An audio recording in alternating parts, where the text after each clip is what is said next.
بس کر لو اسی کا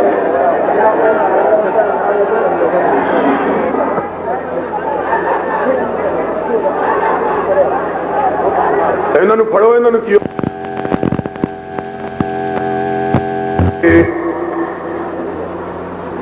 آپ حضرات کے سامنے کتاب و سنت کی کرنوں کو بکھیر سکوں. میں آج اپنے تیسرے راؤنڈ کے آخری جلسے سے خطاب کرتے ہوئے بڑی طمانینت محسوس کر رہا ہوں کہ الحمدللہ اسماعیل شہید کے بیٹے جاگ اٹھے ہیں. داؤد غزنوی کی قوم بیدار ہو چکی ہے. اسماعیل سلفی کا لگایا ہوا پودا تناور درخت بن چکا ہے. اور آج شیخ الاسلام ثناء اللہ امرتسری کی قبر پہ اللہ کے نور کی برکھا برسے. اس نے جس بات کے لیے جدوجہد کی تھی آج اس کے ثمرات ہم اپنی آنکھوں کے ساتھ دیکھ رہے ہیں. میں اپنے سفر کے اس آخری مرحلے پر اپنے آپ کو جسمانی طور پر انتہائی زیادہ تھکا ہوا پانے کے باوجود اپنے دل کو اور اپنی ہمت کو بڑا طاقتور اور توانا محسوس کرتا ہوں. اس لیے کہ میرے ایسا شخص یہ کہتا ہے جس نے بڑے بڑے مشترکہ جلسوں کو خطاب کیا ہوا ہے کہ الحمدللہ پاکستان میں کبھی یہ تصور نہ کیا جا سکتا تھا. گوئی کرنے میں اپنے آپ کو حق بجانب سمجھتا ہوں کہ اللہ کے فضل و کرم سے اب پاکستان کے اندر رب کے قرآن کے نافذ ہونے کا وقت آ چکا ہے. نبی کے فرمان کے نافذ ہونے کا وقت آ چکا ہے. اس لیے کہ قافلہ حق کے جوان بھی جاگ اٹھے ہیں, ان کے بوڑھے بھی جاگ اٹھے ہیں. اور جب یہ قافلے جوانوں کو ساتھ لے کر اپنے بوڑھوں کو ساتھ لے کر چل پڑتے ہیں تو پھر دنیا کی کوئی طاقت ان کو منزل مراد تک پہنچنے سے نہیں روک سکتی ہے.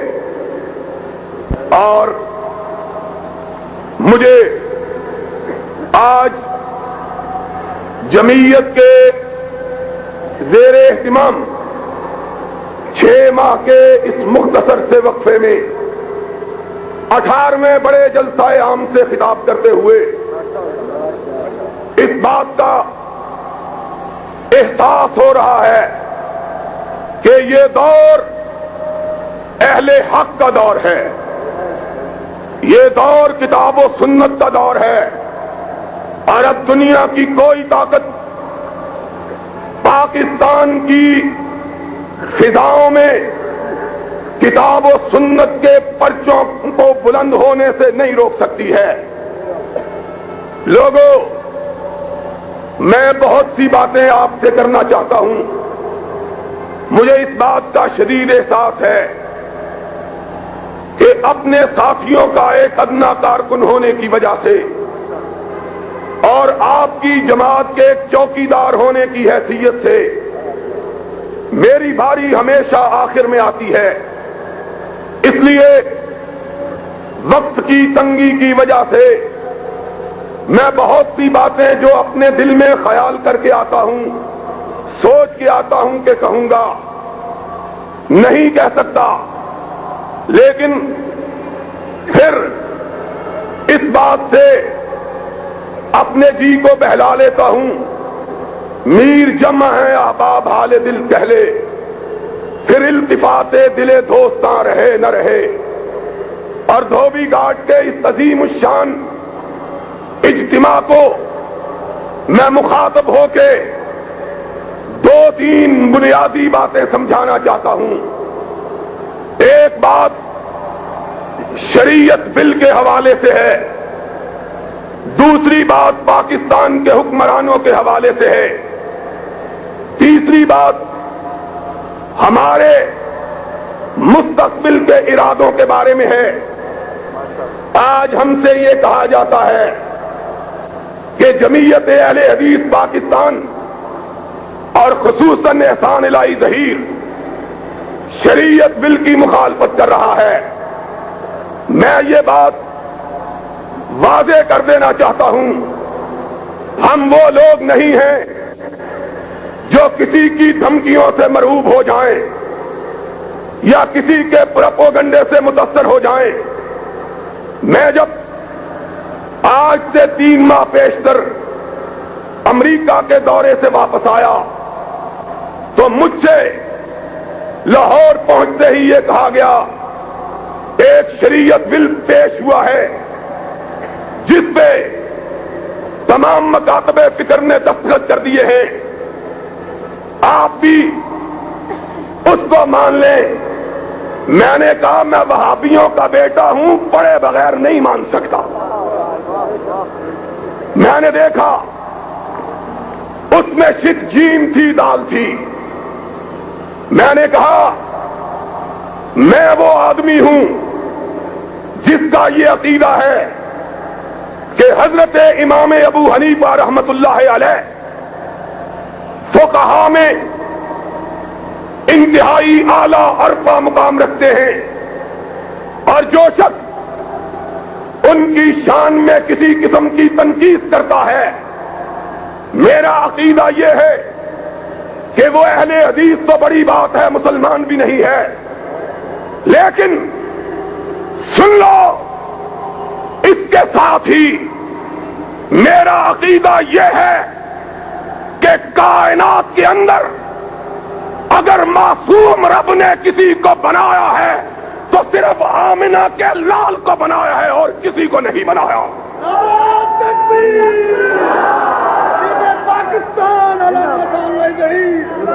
اس لیے میں کسی غیر معصوم کی بات کو شریعت نہیں مان سکتا۔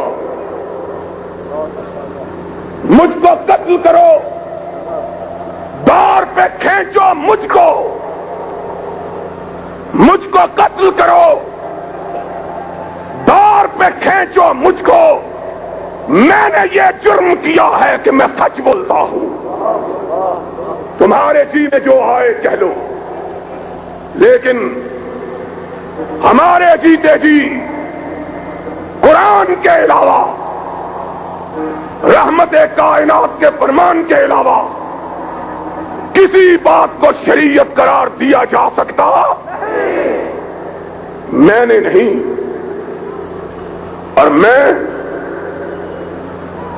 میرے تو اکابر نے، میرے اسلاف نے اس وقت یہ نعرہ رستاخیز بلند کیا تھا جب واقعی حق کہنے کے جرم میں لوگوں کو پھانسی پہ لٹکایا جاتا تھا، اور اس وقت انہوں نے اس حقیقت کا اظہار کیا تھا جب بر صغیر پاکستان اور ہندوستان کی بستیوں میں وہابی ٹاما ٹاما ہوتا تھا، کسی میں ایک، کسی میں دو، انہوں نے یمین اور یسار کو نہ دیکھا۔ اور آج تو میں کہتا ہوں، گئے دن کے تنہا تھا میں انجمن میں، یہاں اب میرے راستاں اور بھی ہیں۔ میں تو اس دور میں ہوں کہ اللہ کے فضل و کرم سے خیبر سے لے کر کراچی تک اہل حدیث اس ملک میں اپنی قوت اور طاقت کو منوا چکے، اور حفیظ کے الفاظ میں حفیظ اہل زباں کب مانتے تھے؟ بڑے زوروں سے منوایا گیا ہوں، منوایا ہے ہم نے اپنے آپ کو۔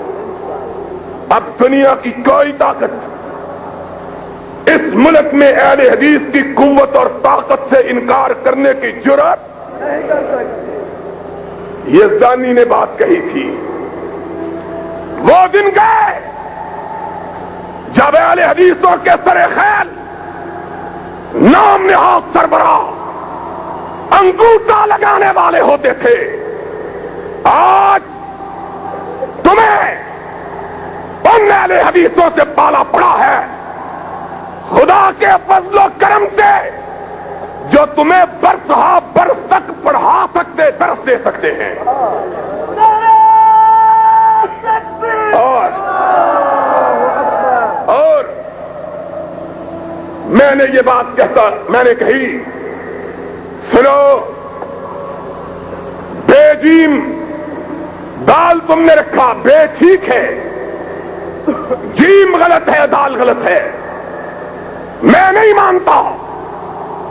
میرے امیر نے کہا میں نہیں مانتا، میرے یاروں نے کہا ہم نہیں مانتے، اور کہتے ہیں ان کی حیثیت ہی کوئی نہیں، حیثیت ہی کوئی نہیں تو پھر تکلیف کس بات کی ہے؟ ہمارے بغیر منوا کے ذرا دکھاؤ تو صحیح، اور یہی چراغ جلیں گے تو روشنی ہوگی۔ اور ان کو چہروں کو مت دیکھو کہ شام ہی سے بجھا سا رہتا ہے، دل ہوا ہے چراغ مفلس کا۔ کوئی اہل حدیث کی نمائندگی کا دعویٰ نہیں کر سکتا، چاہے کسی کے کندھے پہ سوار ہو کے آ جائے۔ اور اہل حدیث وہی ہے جو نہ غیروں کا سہارا لے نہ دوسروں کا سہارا لے، وہ وہی بات کہے جو قرآن میں موجود ہو، محمد کے فرمان میں موجود ہو۔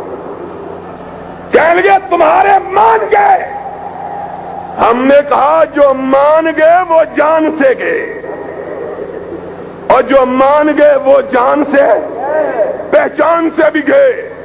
اگر کبھی ان کا راستے میں چلتے ہوئے ایکسیڈنٹ ہو جائے، کئی دن ان کی لاش سرد خانے میں پڑی رہے، کسی کو پتہ ہی نہیں چلے کہ مرنے والا کون تھا، تم کیا بات کرتے ہو؟ سنو، پھر ہماری للکار گونجی، ہم نے کہا سن لو، ہم نے اس ملک کو قرآن و سنت سے وابستہ رکھنے کی قسم کھائی ہے۔ اونچی کہو، قرآن و سنت سے وابستہ رکھنے کی، ہاتھ بلند کر کے کہو، ہم نے قرآن و سنت سے وابستہ رکھنے کی قسم کھائی ہے۔ دنیا کا کوئی شخص ہم سے غیر شریعت کو شریعت منوا سکتا نہیں۔ انگوٹھے لگا دیے، جنگ میں مضمون چھپا، لوائے وقت میں چھپا، آسان لائی زہر کی کیا حیثیت، اور جیم بھی ٹھیک، دال بھی ٹھیک۔ اور ایک مولوی صاحب نے کہا انگریز کے قانون سے تو اچھا ہے، میں نے کہا نہیں، حضرت علی مرتضیٰ نے کہا تھا کلمۃ حق ارید بہا الباطل، بعض دفعہ سچی بات کہہ کے مراد جھوٹی ہوتی ہے، انگریز کے قانون سے اچھا نہیں ہے۔ مجھ سے نوائے وقت کے نامہ نگار نے پوچھا کیوں؟ جواب چھپا، میں نے کہا انگریز کے قانون کو ہم نے کفر سمجھ کے مانا تھا، محمد کی شریعت سمجھ کے نہیں مانا تھا۔ ہم کو آج غیر شریعت کو شریعت منوانا، اور پھر ان فقیروں کی بات رنگ لائی، اور ہم مسکرائے کہ کیا عشق نے سمجھا ہے اور کیا حسن نے جانا ہے، ہم خاک نشینوں کی ٹھوکر میں زمانہ ہے۔ بڑی بڑی جماعتیں بسمل کی طرح تڑپ رہی تھی، کہہ رہے تھے بیڑا غرق ہو گیا ہے، استحسان لائی ظہیر نے سلپ پٹ کر دیا، پھر جواب ملا کوئی نہیں، ہم نے جلسے کیے، پاکستان کی ایک آدھ جماعت کو چھوڑ کر کسی جماعت کا اتنا بڑا جلسہ نہیں ہوا، اور جلسے ہوں گے۔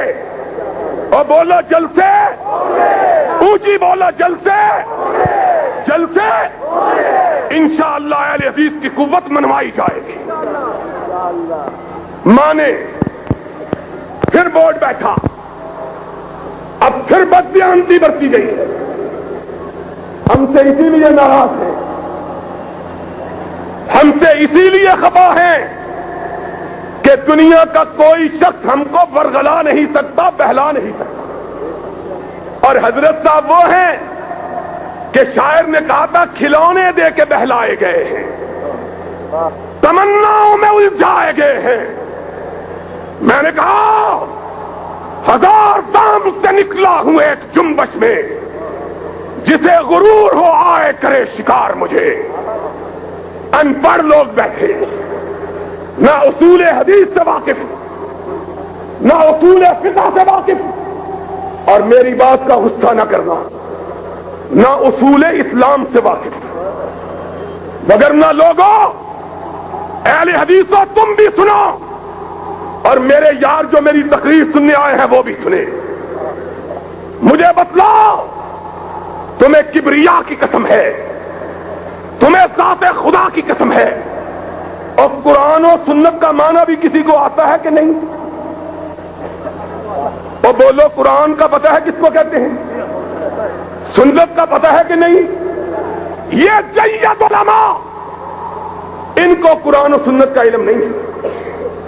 کیوں؟ نیا ترمیمی بل جو پاس کیا اس میں کیا لکھا؟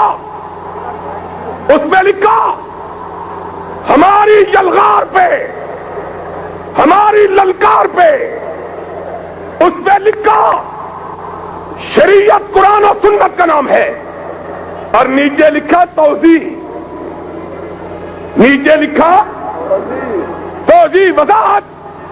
اور بتلاؤ قرآن و سنت کا معنی سمجھنے کے لیے وضاحت کی ضرورت ہے؟ بچے کو بھی بتاؤ، جو بچہ مسلمانوں کے گھر پیدا ہوتا ہے اس کو بھی معلوم ہے قرآن کس کو کہتے ہیں، سنت کس کو کہتے ہیں۔ لیکن لوگ بڑے دل فریب نعرے لے کے آئے، اور جانتے ہیں یہ قوم نعروں پہ بڑی الجھتی اور بڑی جلدی لک جاتی ہے۔ چین دال کو بدلا توضیح کے عنوان سے 1 2 3 4 میں وہی غیر معصوم کی بات کو شریعت بنانے کی سازش کی جو پہلے بل میں موجود تھی۔ کہا قرآن و سنت کی توضیح کیا ہے؟ قرآن و سنت کے سمجھنے کے لیے خلفاء راشدین کی سنت نمبر 1 ٹھیک ہے، اہل بیت اعظام۔ کون اہل بیت اعظام؟ شیعوں کو خوش کرنے کے لیے کہا گیا کہ تشریح کے اندر نمبر 2 قرآن سمجھنے کے لیے اہل بیت اعظام کی ضرورت ہے۔ تیسری بات کہی گئی اجماع امت کی ضرورت ہے، اور جانتے ہو اجماع امت کسے کہتے ہیں؟ اجماع امت نام ہے قومی اسمبلی کے ممبروں کا۔ یہ ممبر جن بیچاروں کو الف کا نام کوکا بھی نہیں آتا، ان کو کہتے ہیں یہ اگر کوئی چیز کہہ دے تو یہ بھی کتاب و سنت ہے۔ چوتھی بات وہی کہی جو پہلے کہی تھی کہ مسلمہ فقہا اور مجتہدین کی آراء۔ اور یارو ایک سادہ سوال سن جاؤ، یہ قرآن و سنت کے ماخذ ہیں، یعنی قرآن و سنت نیچے یہ چیز۔ اور مجھے بتلاؤ ابو بکر نے قرآن سمجھا ہے کہ نہیں؟ فاروق نے قرآن و سنت کو سمجھا ہے کہ نہیں؟ ذی النورین نے قرآن و سنت کو سمجھا کہ نہیں؟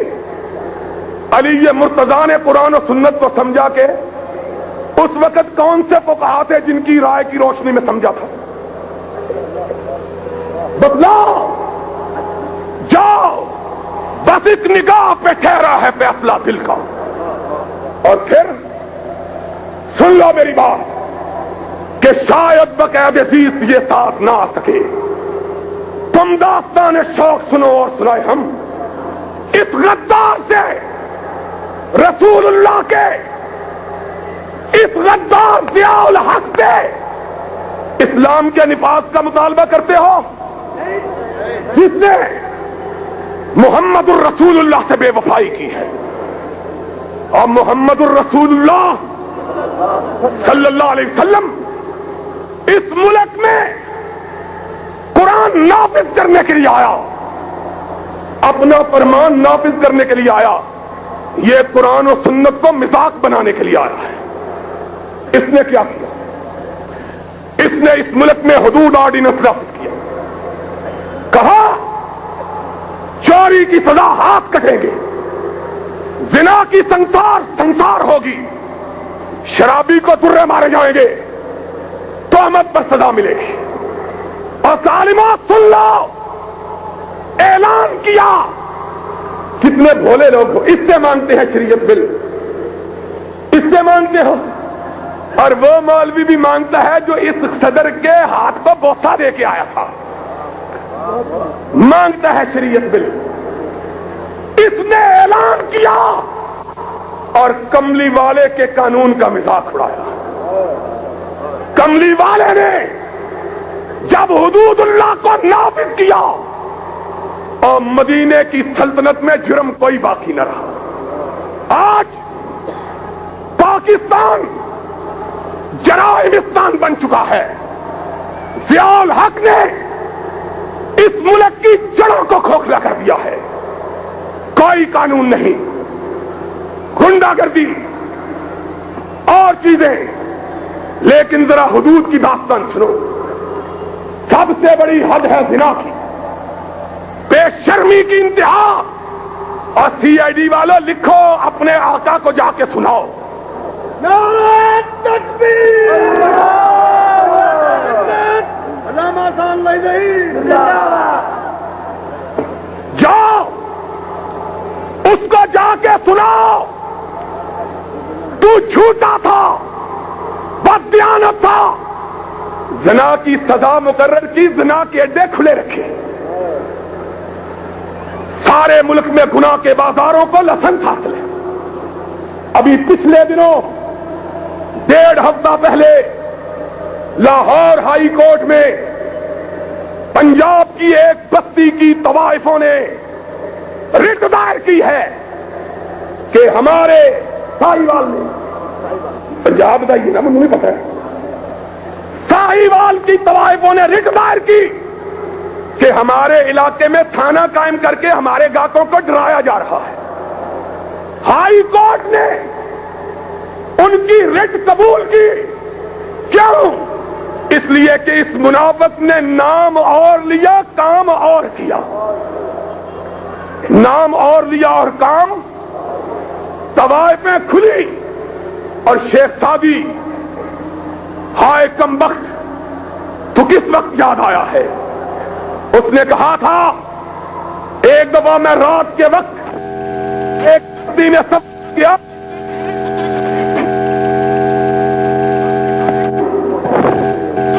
بری ہوئی، میں اجنبی گزرا، کتے مجھ کو کاٹنے کے لیے دوڑے. میں نے پتھر اٹھانا چاہا، پتھر نے زمین کا ساتھ چھوڑنے سے انکار کر دیا. کہنے لگے شیخ سعدی اللہ تیری عجب قدرت، یہ عجیب بستی کہ کتے کھلے ہوئے پتھر بندے ہوئے. کتے کھلے ہوئے اور پتھر. طوائفوں کو اجازت ہے، زنا کی سزا مقرر ہے. سبحان اللہ. شراب قومی اسمبلی کے اندر اس ضیاء الحق کے وزیر پیداوار نے اعلان کیا کہ ضیاء الحق کی حکومت میں سن 86 کے اندر پاکستان میں اتنی شراب پیدا ہوئی ہے جتنی 39 سال میں کبھی نہیں بنائی گئی. اور جتنی 39 سال میں کبھی. میرے آقا نے کیا کہا تھا؟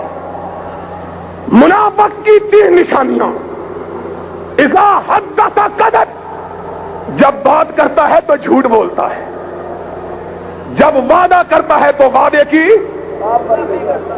اس نے تو کعبے کا غلاف تھام کے وعدہ کیا تھا 90 دن اب 9 سال بھی گزر گئے اب بھی ہماری جان چھوڑنے کے لیے تیار پھر اس نے کیا کیا زکات و عشر کا قانون نافذ کیا پتہ ہے کہ نہیں اس قانون کو سرکاری اور درباری ملاؤں کے خریدنے کے لیے وقف کیا آج میری مسجد کا مدرسہ ایک حیرت کی بات سن لو دھیان سے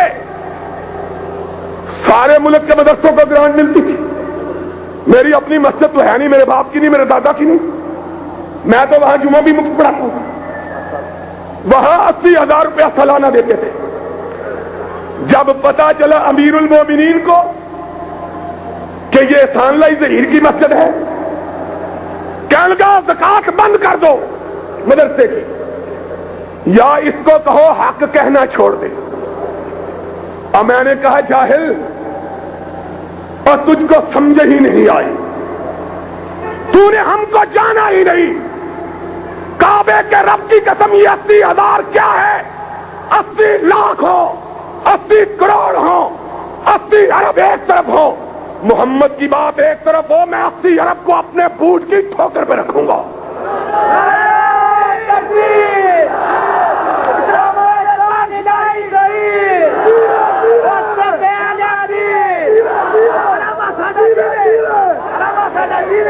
سنو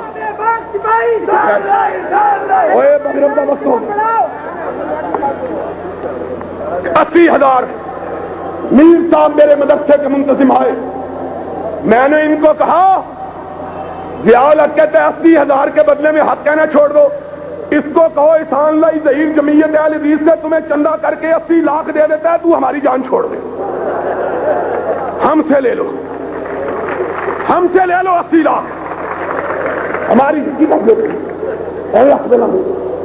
ہماری جان چھوڑ دو اس نے یہ حشر کیا اپنے ہواری ملا ایک مدرسے کو 3 لاکھ روپے دی میں نے کہا اس میں تو ایک بچہ بھی نہیں پڑھتا کہنے لگا میں خود دیکھ کے آیا ہوں اس میں بڑے بچے تھے میں نے کہا کن کے بچے تھے کہنے لگے محلے والوں کے میں نے کہا پھر ان کو کیوں دیتے کہنے لگے جی صدر صاحب دے حمایتی جو نے صدر صاحب ہر چوتھے دن تعویذ ان سے لیا کرتے ہیں سن لو تم نے یہ ظلم کیا زکات نافذ کی لوگوں کو باجماعت دھکیلا ایک فرقے کی طرف الحمدللہ ہمارے جلسے ہر قسم کی فرقہ واری سے آلودگی سے پاک رہتے ہیں میں نام نہیں لیتا اس نے لوگوں کو باجماعت اس فرقے کی طرف بھیجا کیوں کہنے لگا وہ لکھ دو کہ میں یہ ہوں تم زکات سے مستثنا ہو جاؤ